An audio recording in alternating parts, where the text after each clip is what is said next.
Hello class and good day. This is our lecture for our Module 7 entitled Urine, its Characteristics, Qualitative Test, and Pathologic Conditions. So the scope of our discussion for today will be covered by the una-una function ng kidney, human metabolic waste, the formation of urine, the constituents of our urine, the organic constituents, inorganic and inorganic constituents, and their pathologic condition, okay? That's the only scope of our discussion. We will not be discussing, guys, yung mga procedures for the indication of the amount of glucose, bilirubin, etc. using reagent strips. And we will not discuss the microscopic examinations of urine and their bacterial grains, okay? Ang magiging scope na ito, guys, is yung function ng kidneys, the organic and inorganic constituents of our urine. So, yun lang, okay? Now, let's discuss, okay, ano ba yung gumagawa ng mga urine natin? Okay, yun yung gumagawa nun is yung kidney natin. So, what's the function of kidney? Ang function is control the blood volume and composition. Pinifilter niya yung mga waste from the blood natin, and then, in the form of urine, nilalabas natin siya as a waste. And then, kasi ang function niya is eliminating the waste by filtering the blood plasma, regulating the blood volume and the blood pressure, regulating fluid osmolarity, deoxidification, acid-base balance by regulating the P of CO2 or negative log of CO2, and the secretion of hormones. So that is the function of kidneys.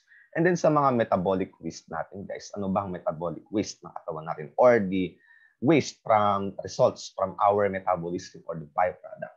So ano yun? Yun ay ang ating carbon dioxide and the nitrogenous waste. Ang carbon dioxide natin is released by our respiratory system by exhaling it.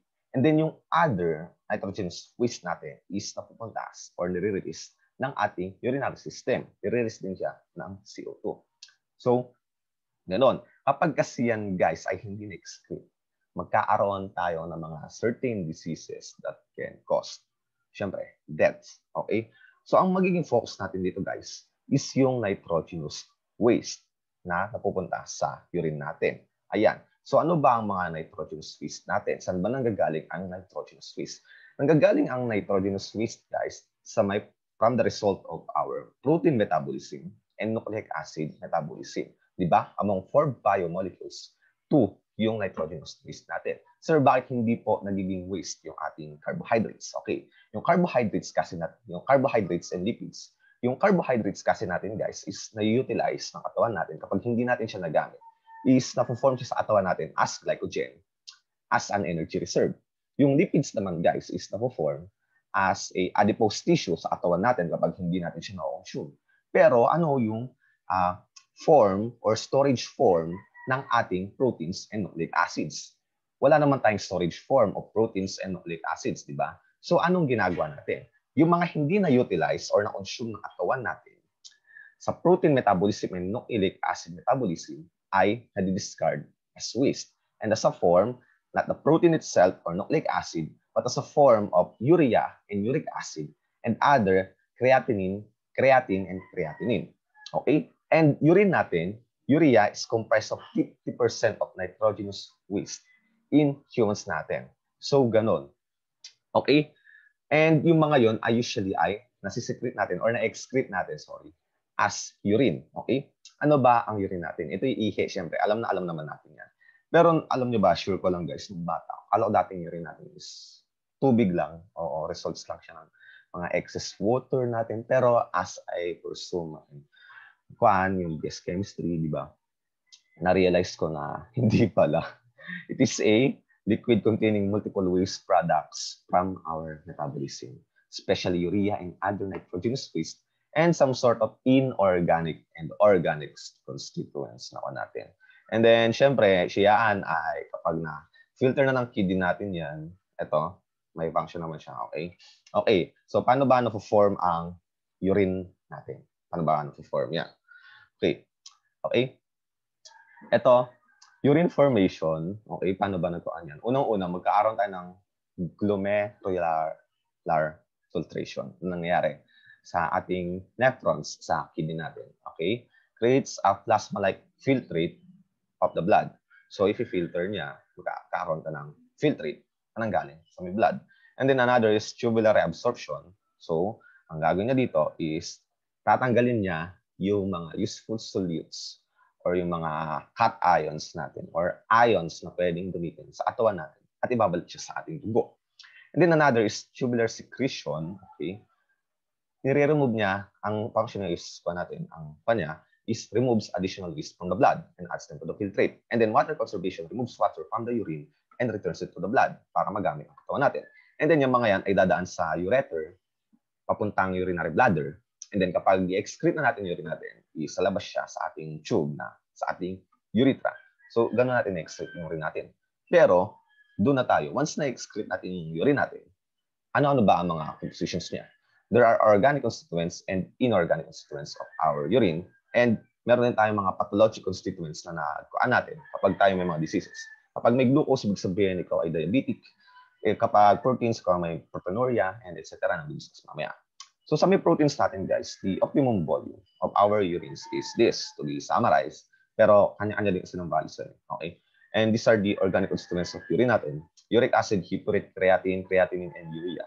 For the inorganic constituents, guys, we have the chlorides, sodium ions, potassium, magnesium, calcium, ammonium, sulfate, and biphosphate. So those are the inorganic constituents. And yun yung i-discuss natin mamaya. So ganon, paano ba natin nalalaman yung mga constituents natin? By performing urinalysis.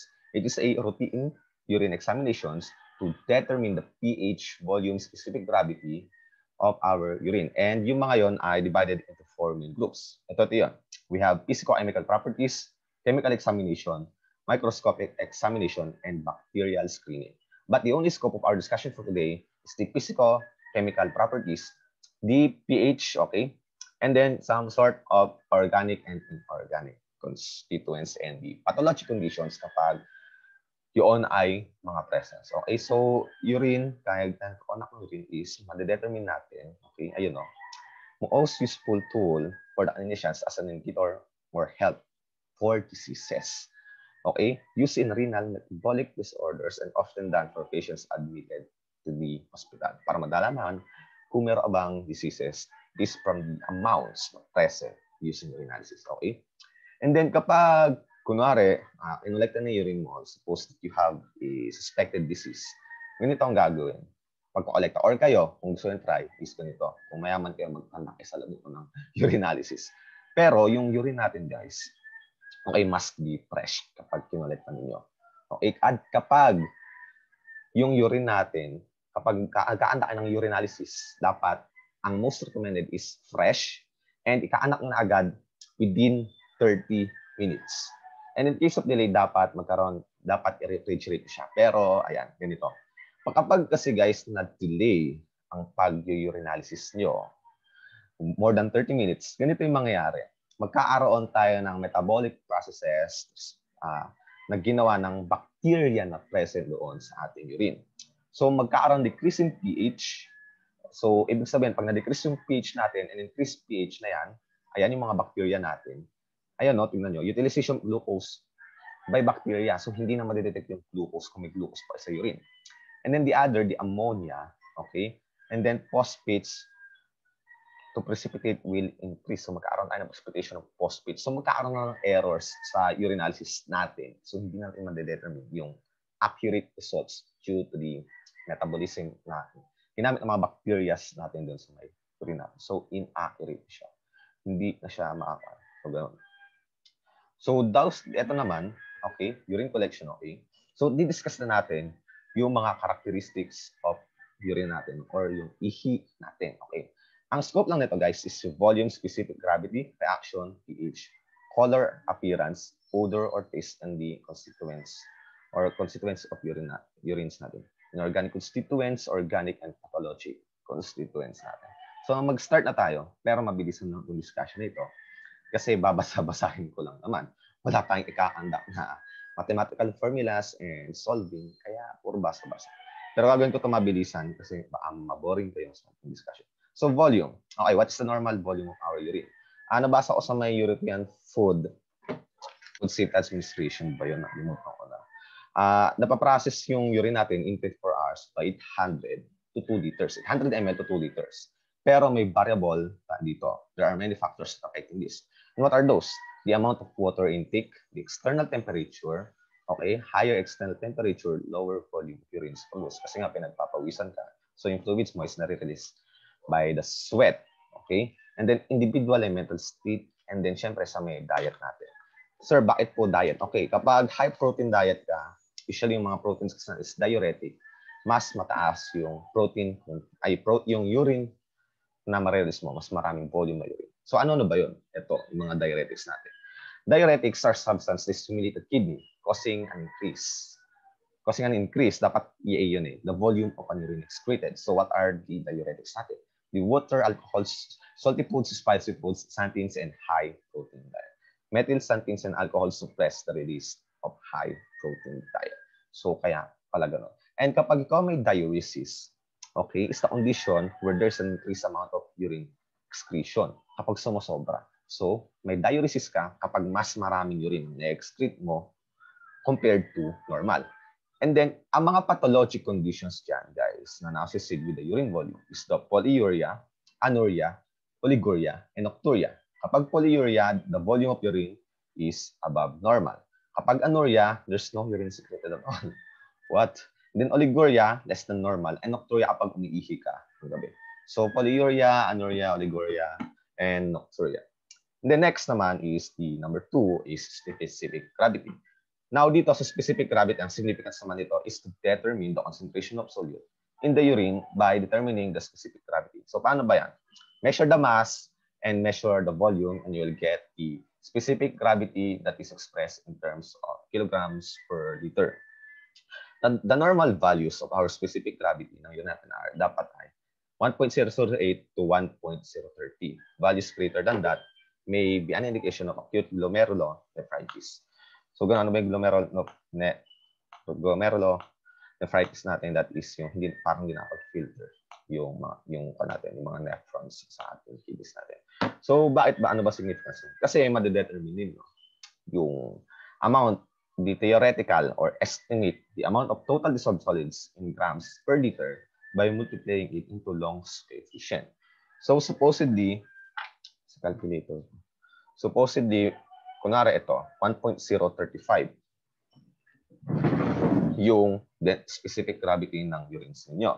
So ang gagawin nandito guys is kukunin ninyo yung second and third decimal places. Okay, so ito, example is 1.035. So 35 times 2.661. So ang sagot dito is, lumabas sa aking calculator is 93.135 grams per liter. Ang total dissolved solids sa may urine niyo. So ma-estimate na agad. Pero wala tayong specific amounts kung ano-ano mga yon. Yung like total dissolved solids natin.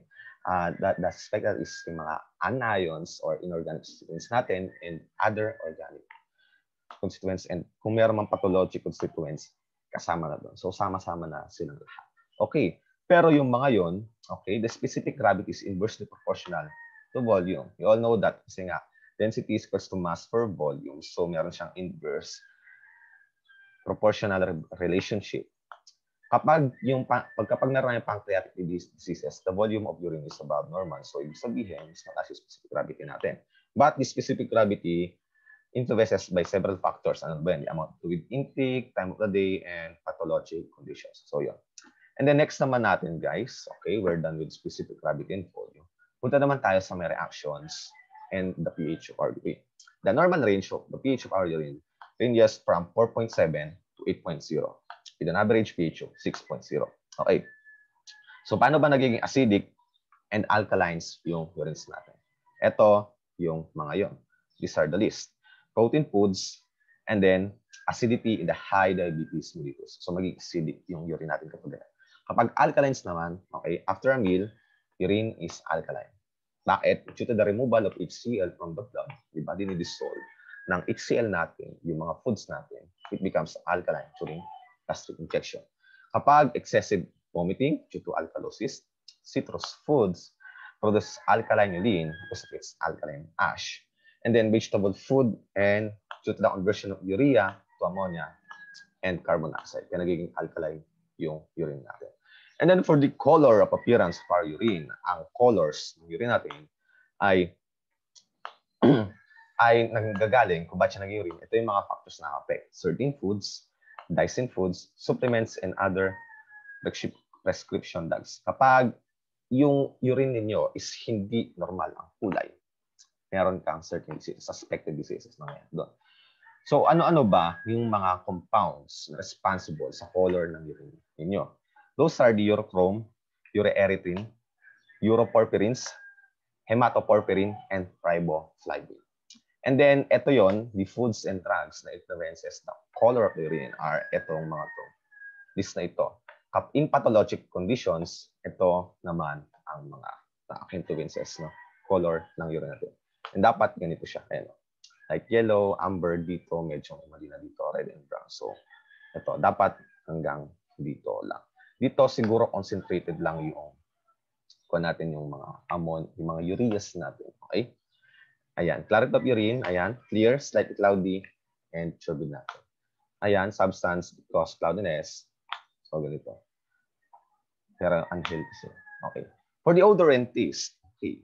Kapag yung urine natin ay fresh na excrete natin, ang smell or the odor responsible for that, ang mga compounds responsible for this odor are the volatile organic acids and the urinol. Its structure is unknown. Okay? And then the unpleasant odor of methyl mercaptan is eliminated in the urine after ingestion of asparagus. And then methyl salicylic drug gives the odor of urine of winter green. Pero yung urine natin, kapag tinikman ninyo, is salty taste, maalat. Due to the presence of sodium chloride. Kapag matamis, glucose. Kapag tinikman ninyo. So, punta na tayo sa may organic constituents ng urine natin. Ano-ano ba ang organic constituents ng urine natin? We have urea, uric acid, allantoin, hippuric acid, amino acids, and vitamins, hormones, or enzymes are present. And then creatinine and creatine. Okay? Those are the organic constituents natin. Okay. Urea, okay, most important nitrogenous constituents of urine natin. Ranges of urine, ang amount nito is 12 to 36 grams per day for 60 kg of adult. And then dito, these are here, excretion of urea is directly related to protein extraction. So guys, I will skip to this part and this will be your reading assignment kasi as is naman siya. Magtatagal yung discussion natin is magiging boring yung discussion natin kapag tinuloy-tuloy ko yung pagbabasa nito. Okay? Ayan. Ito rin. Don't worry guys, I'll send the PowerPoint. Then uric acid, okay, the amounts. Weight is 0.5 to 0.6 gram. Okay. The most important end product of oxidation of urine in the body. So, saan ba nagagaling yung urine natin? Sa mga nucleic acid metabolism. So, excretion may increase in ito, certain drugs, leukemia, ito, hepatitis, and mga pathologic conditions na yan, guys. And then, may decrease naman kapag ganito yung mga conditions niyo. Next is 3 is allantoin, partial oxidation of hippuric acid. Hippuric acid, uric acid pala. Hippuric acid, combination of glycine and benzoic acid. Okay, amino acids. Okay, ito yung mga sa mga high proteins diet natin, di ba?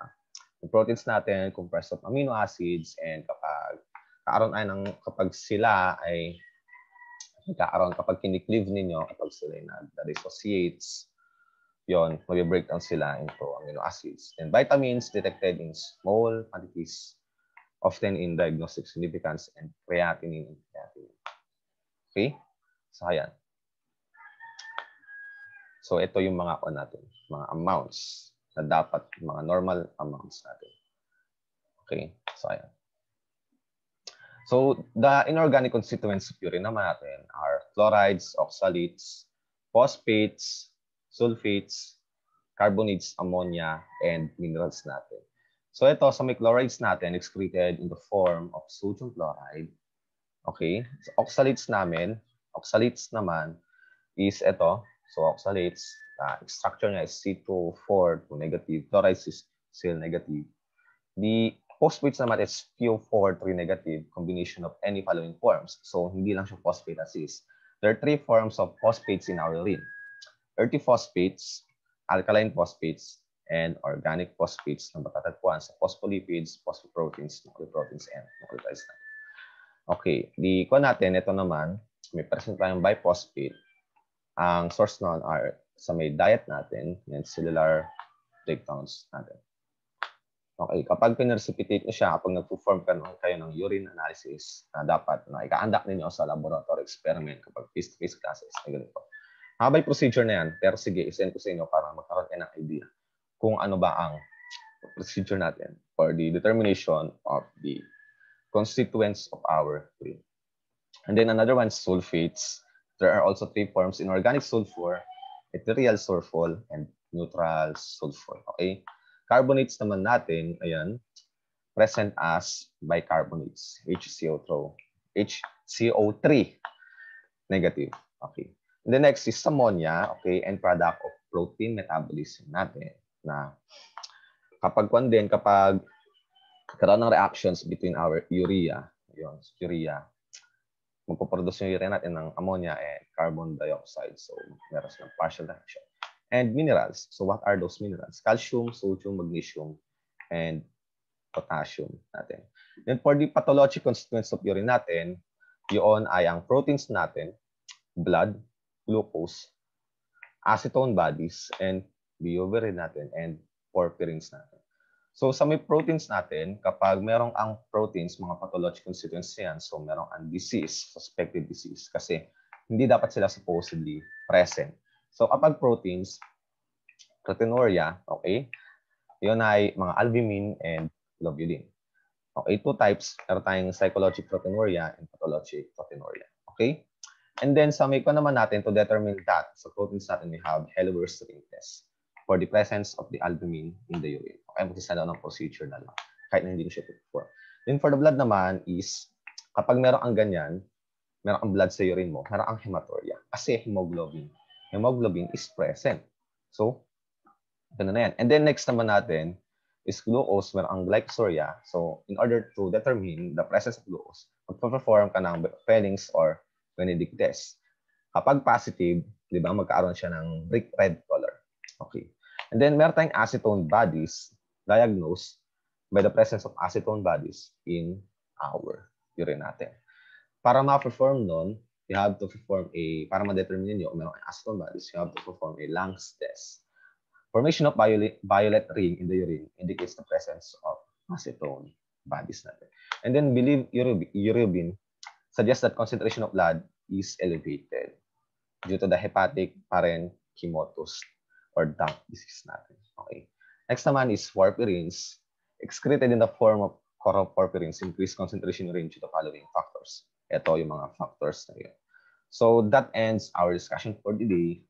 My apologies, guys. Okay, again, kung hindi ko siya diniscuss thoroughly, kasi as is siyang na-indicate sa may PowerPoint natin. Kung babasahin ko siya isa-isa, mas maboboring kayo sa discussion natin and may tendency kayo, skip na lang din. But I think, babasahin na lang din to kung sisipagin kayo or kung tatamid din kayo na manood sa aking lecture videos. I will send the handout, guys. Don't worry. And the specific procedure to perform a qualitative test for the organic and inorganic constituents of our urine.